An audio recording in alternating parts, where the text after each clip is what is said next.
Well, you know it.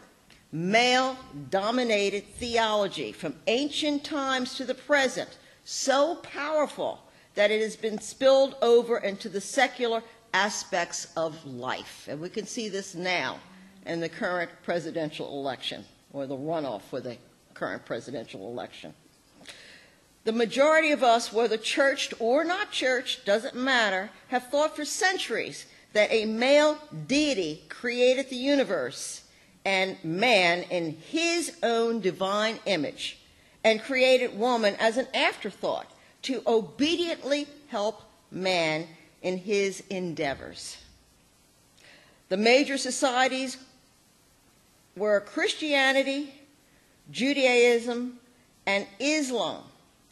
In those societies, and those are the ones primarily who dominate the teaching that sin and evil began with Eve eating fruit from the tree of knowledge. Genesis 2:22, and the rib which the Lord God had taken from man, made he a woman, and brought her unto the man. And Adam said, this is now my bone of my bones and flesh of my flesh. She shall be called woman, because she was taken out of man. However, there is another more ancient version of woman and the unleashing of evil. We're always tied to evil, by the way. This is from the Jewish folklore, and her name was Lilith. She was created at the same time as Adam, from the same earth. She walked out on Adam after refusing to become subservient. Now, I can't get too specific, but I can say, think missionary position here. It's a little bit more graphic in the actual folk tale. Anyway, Lilith said, yeah, right. She walked out on Adam and wouldn't return to the Garden of Eden. That was sin number one. Then she really did it. She made it with the archangel Samuel and produced, according to the Jewish males, ancient, 100 illegitimate demon children. She's always been depicted as a harlot, sound familiar, folks? Prostitute, and child killer. Some things haven't changed, have they? In prehistoric times, religion existed in which the supreme creator was a female.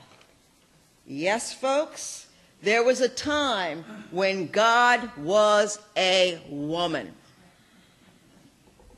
I love that.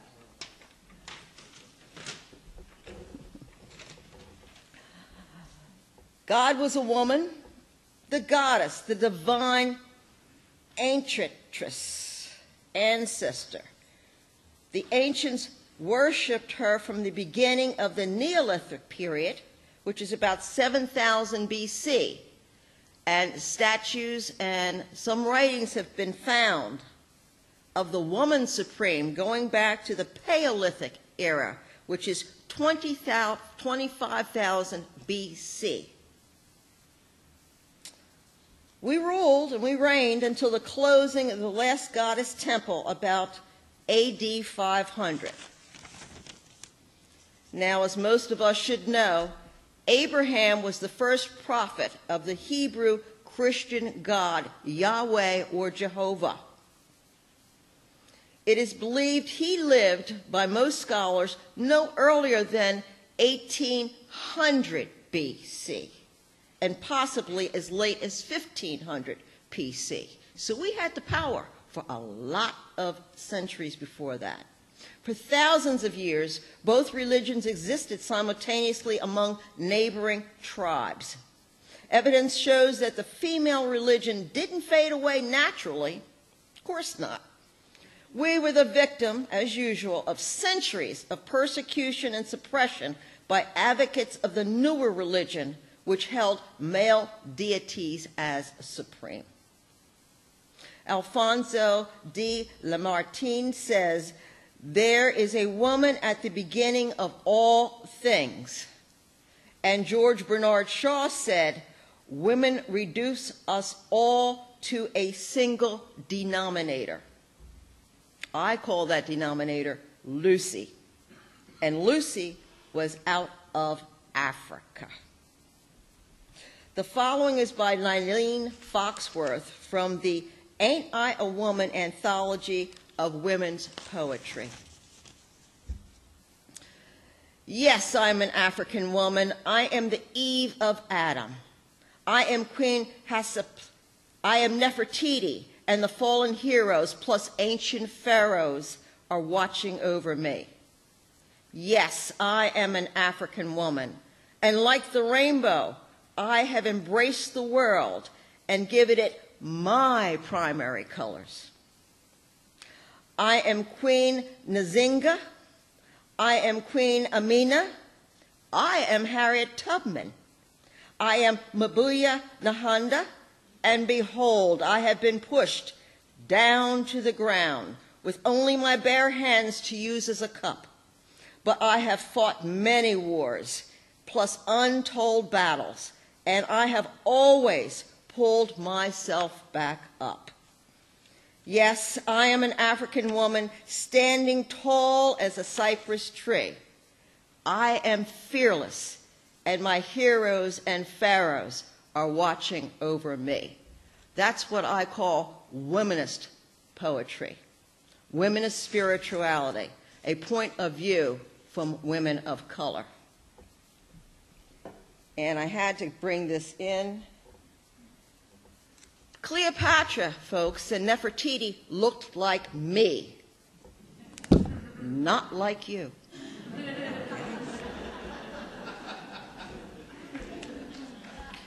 Yes, we are all out of Africa, where God was a woman, a goddess. Much of the ancient writings and statuary depicting female rulers and objects of worship were deliberately destroyed. They were pagan. They depicted the female figure.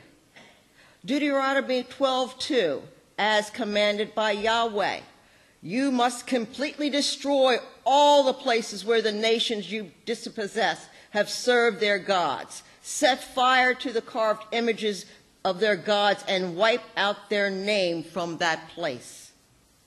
Fortunately, many objects were overlooked, and an enormous number of goddess figures have been discovered in unearthed excavations in the Neolithic and early Paleolithic times in the Near and Middle East. It seems that the obvious female attributes, okay, got to do this too, because they're very exaggerated. I think that probably is what irked, not my word, I'd say pissed off, the advocates of the male deity. The pagan idols had breasts. There is no word for goddess, which I didn't know, in the Old Testament. However, the Quran says that Allah will not tolerate idolatry. The pagans pray to females. This bias carried through in the writings of the 19th and 20th century archaeologists, many of whom were biblical scholars first. Having moved to the 18th and 19th centuries, women who began to speak out about equal rights, even today, still have to contend with the biblical role of the good woman and the downfall of Eve. And it is very bad to defy the church and its teachings. Closer to our time period, many strong women first became aware of their own oppression when they tried to speak out against slavery.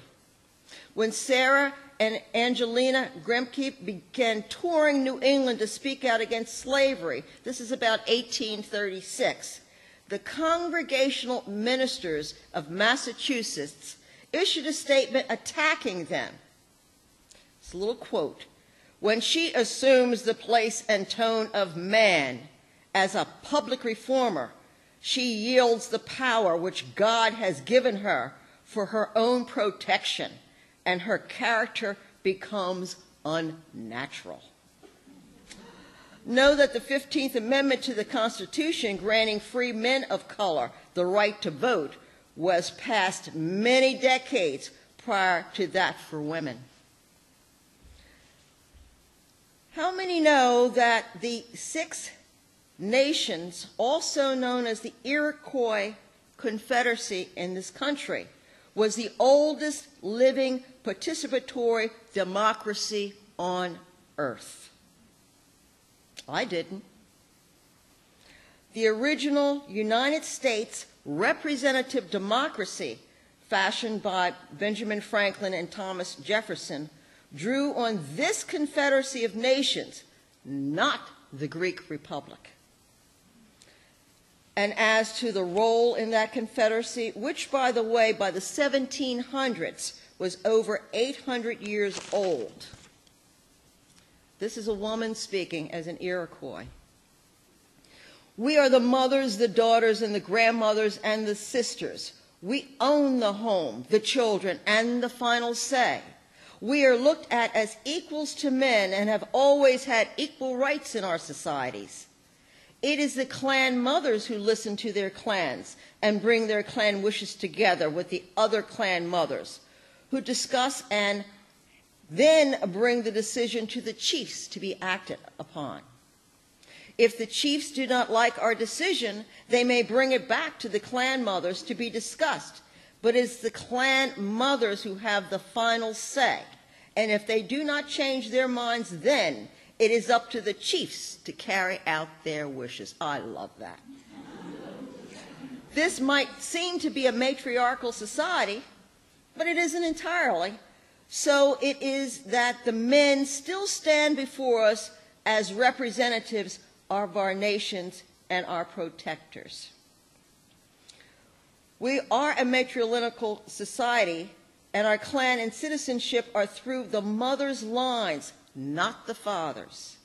This means if your mother is of the deer clan of the Onondaga, and your father is a bear clan of the Seneca, you as their child would be a deer of the Onondaga.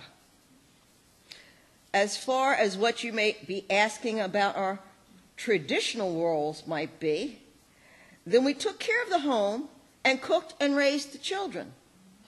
But when our men weren't hunting or at war, they also helped raise the crops in the field and tended to their children. Last week's hot topics on TV and in the news were about birth control and religious freedom, used in the same sentence. The health care legislation and the Catholic Church, or versus the Catholic Church. The battle cry of the Catholic Church, the status quo, is that freedom of religion is under attack. By the way, the Senate panel consisted of all males. They were racially mixed, but they were all males. The requirement for businesses of a certain size, including universities and hospitals, to provide birth control coverage in their employee health plans passed with one courageous woman, Olympia Snowe, a Republican, siding with all of the Democrats. Heard about him today. Rush Limbaugh, and I wrote this before this morning. And as I told my carpool, I know what the principals say, but I cannot love everybody. Can't do that. Rush Limbaugh coined a new term, feminazi. That's what we are. We are feminazis, women who wage war on women. And in case you didn't have the news turned on this morning, he had to publicly apologize to the female law student at Georgetown University who testified on behalf of that health care coverage for all women. And Rush Limbaugh, on the air, called her, you know the words, she was a prostitute and a harlot and a feminazi. There is hope. Oh, I forgot slut. Yes, that's a good word. Slut. And consider the source. Yes, I have to consider the source. This was so great because 5 of his sponsors dropped him. No money, no can stay on radio.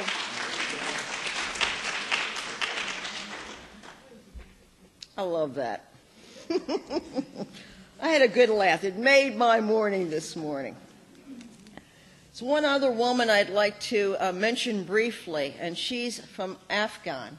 And this is in the last Thursday's Philadelphia Inquirer. Her name is Fawzi Kufi.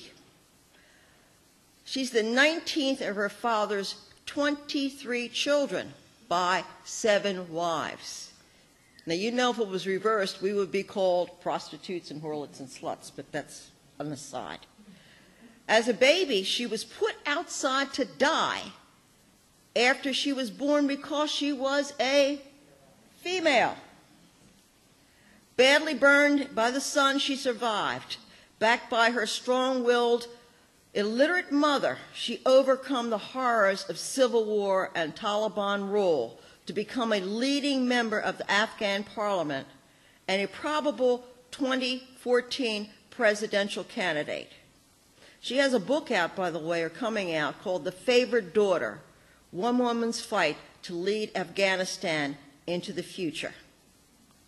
And it's kind of scary because we've come a long way, but this couldn't happen in this country, that because of your sex, you're put outside to die. It does happen in other countries around the world, including one of our major competitors, China.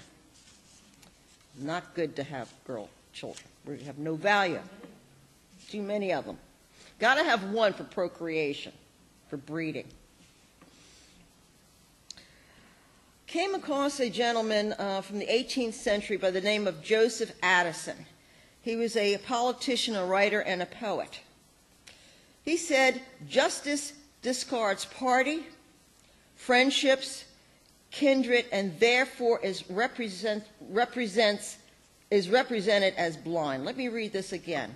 Justice discards party, friendship, and kindred, and therefore is represented as blind. We as women, as daughters, as sisters, as mothers, grandmothers, and aunts must refocus in this country on social justice for all women. This must include, however, the help and support from the 49%. Blessed be.